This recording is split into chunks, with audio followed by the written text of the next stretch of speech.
এটি সেই ঐতিহাসিক ফলের বাজার যেখানে হাজী সাহেবরা লক্ষ লক্ষ হাজিরা এখান থেকেই ফল ক্রয় করে থাকেন। এই ফলের বাজারটি কোথায় অবস্থিত এবং এখানে কি কি ফল রয়েছে সব কিছুই ভিডিওর মাধ্যমে আমরা জানার চেষ্টা করব। ভিডিওটি শেয়ার করে সকলকে দেখার সুযোগ করে দিবেন। এটি হচ্ছে আলু বোখারা। এই ফলটি মাশাআল্লাহ তাবারাকাল্লাহ, আপনারা দেখতে পাচ্ছেন একই ফল, দুই কালার। এটি হচ্ছে অ্যাভোকাডো, খুবই সুন্দর। এই ফলটি অত্যন্ত চমৎকার। আপনারা দেখতে পাচ্ছেন এখানে আম রয়েছে, সব ধরনের ফল রয়েছে। এখানে অনেক ফল রয়েছে যেগুলোর নামও জানা অনেকের।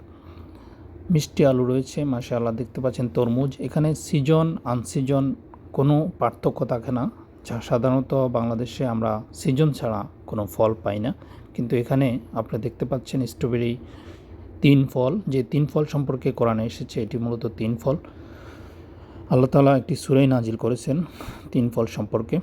আল্লাহ বলেছেন ওয়াত তিন। এটি হচ্ছে পবিত্র মক্কা।